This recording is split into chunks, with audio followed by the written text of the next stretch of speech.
Genesis chapter 14.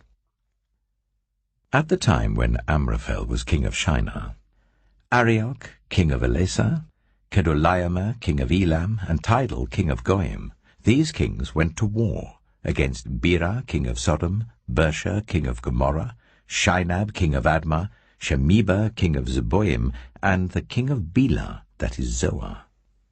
All these latter kings joined forces in the valley of Siddim, that is the Dead Sea Valley. For 12 years they had been subject to Kedorlaomer, but in the 13th year they rebelled.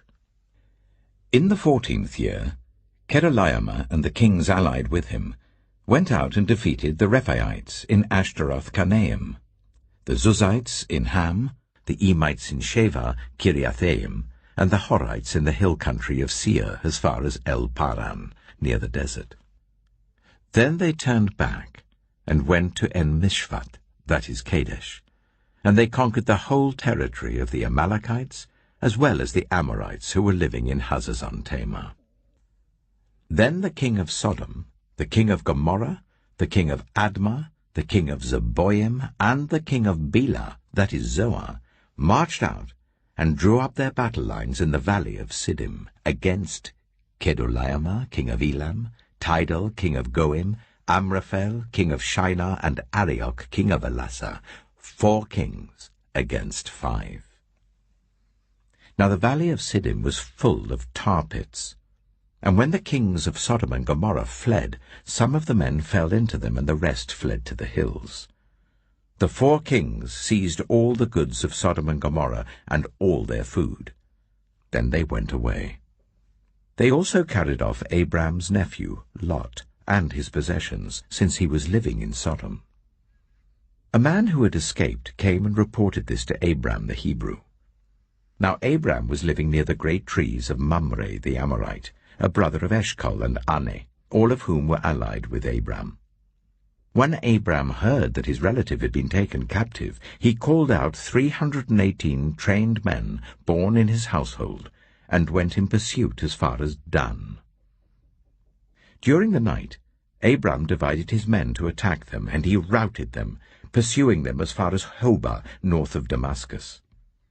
He recovered all the goods and brought back his relative Lot and his possessions, together with the women and the other people. After Abram returned from defeating Kedorlaomer and the kings allied with him, the king of Sodom came out to meet him in the valley of Shaveh, that is the king's valley. Then Melchizedek, king of Salem, brought out bread and wine. He was priest of God Most High, and he blessed Abram, saying, "Blessed be Abram by God Most High, creator of heaven and earth, and praise be to God Most High, who delivered your enemies into your hand." Then Abram gave him 1/10 of everything. The king of Sodom said to Abram, "Give me the people and keep the goods for yourself." But Abram said to the king of Sodom, "With raised hand I have sworn an oath to the Lord, God Most High, creator of heaven and earth, that I will accept nothing belonging to you, not even a thread or the strap of a sandal, so that you will never be able to say, 'I made Abram rich.' I will accept nothing but what my men have eaten and the share that belongs to the men who went with me, to Ane, Eshcol, and Mamre. Let them have their share."